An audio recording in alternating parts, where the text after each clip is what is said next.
The Colosseum is one of the most well-known and visited monuments in the world. Everyone can see that this part of the Colosseum appears almost intact compared to this part. So, what happened? How and why did a good half of the largest Roman amphitheater disappear? As always, I am architect Maurizio Crocco, and today I'll be discussing the history of the Colosseum from the Middle Ages through the Renaissance to the 19th century restorations to understand why and how half of the Colosseum is no longer there. For almost 500 years from its construction, 72-80 AD, the Colosseum was the most impressive arena of the Roman Empire, and it continued to live for another 14,000 years until today with various uses that we will explore. Emperors sponsored spectacles to astonish and delight the Roman people. Exotic animals from the farthest reaches of the world were hunted in the arena. The greatest gladiators of the empire dueled in the arena over its half-millennium of use from its constructions under Emperor Vespasiano in 72 AD, and his son Titus, who inaugurated the Colosseum in 80 AD. The Colosseum underwent a long series of renovations. The most important occurred in the early 3rd century, when a fire destroyed the entire upper deck that had wooden seating. The restoration took 5 years, and signs of hurried repairs are still visible along the entire north wall. Later, in the 5th century, a series of earthquakes caused serious damage that was never fully repaired. The spectacles held in the Colosseum also changed over the centuries. The most impressive spectacles were held during the period of the greatest prosperity and expansion of the empire. To celebrate his victory in Dacia, for example, Traiano celebrated a whopping 123 days of games, during which 5,000 pairs of gladiators fought and 11,000 animals died in the Venationes hunts. From the mid-3rd century onwards, the quality of the games began to decline. The subsequent Roman emperors had less financial resources than their predecessors and tended to spend most of their time away from the city of Rome.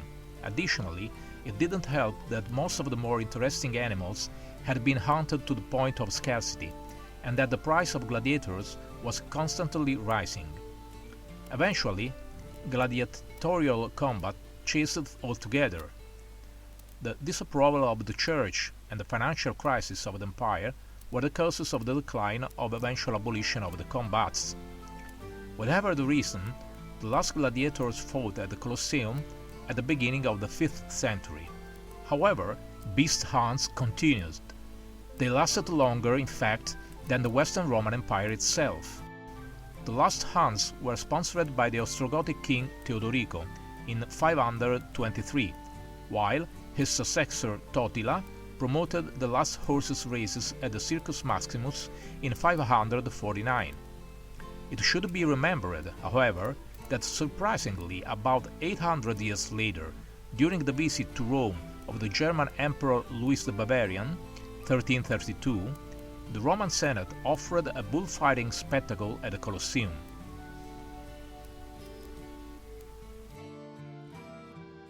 After abandonment, in the 6th century it was used as a burial area and shortly after as a fortified palace, later belonging to the Frangipane family, a fate common to other large and small buildings of classical Rome, such as the Arch of Janus that we have seen in the videos of the Forum Boarium. Under Pope Leo IV, it was severely damaged by an earthquake around 847.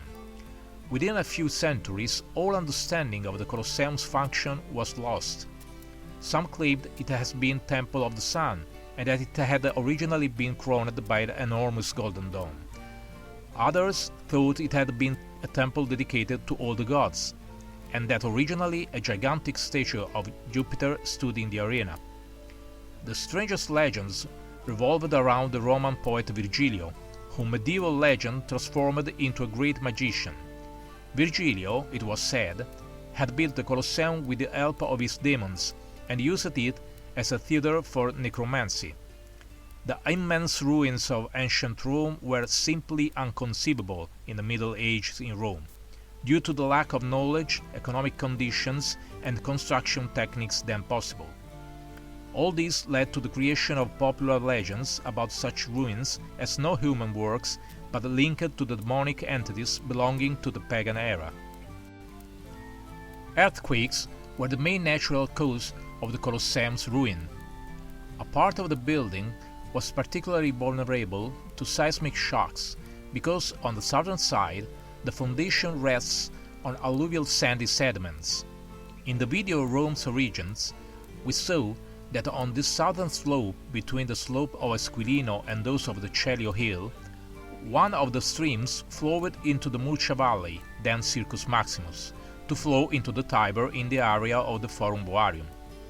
This unstable subsoil amplified seismic shocks, progressively causing the collapse of the half of the building toward the south, while the northern part remained almost intact as it was founded on the solid rock of the extreme slopes of the Esquilino.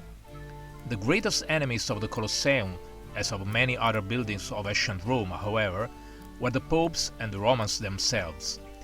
The structures of the buildings were made of a precious limestone called travertino, and its seats were made of marble. Both stones were attractive to church and palace patrons.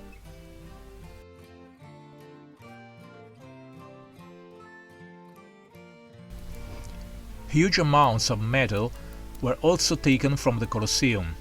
300 tons were used for its construction, mainly used for the anchoring clamps between the travertino blocks to prevent horizontal sliding movements and to anchor the marble slabs. This is why we see all those holes on the Colosseum, which upon careful observation are all located on the lines of separation between the blocks themselves. The holes were made to literally extract the precious metal in that period of economic decline and technological regression, when producing new metal had become difficult and costly. Marble and travertino were not only easy and attractive to reuse, they could also both be burnt in kilns to produce high-quality lime for mortar. The pillaging of the Colosseum stones began even before the final games were held in the arena, and continued on a massive scale for more than 1,000 years. For much of the Middle Ages, however, the Colosseum continued to be inhabited by hundreds of people living in the ruined walls and passageways. There were houses complete with courtyards and small gardens. There were shops with wooden awnings and warehouses. There were stables, there were churches, and at one point, as mentioned earlier, there was even a real fortified palace. Surprisingly, many of the inhabitants of the medieval Colosseum were lime burners, who spent their days demolishing the building which they were employed.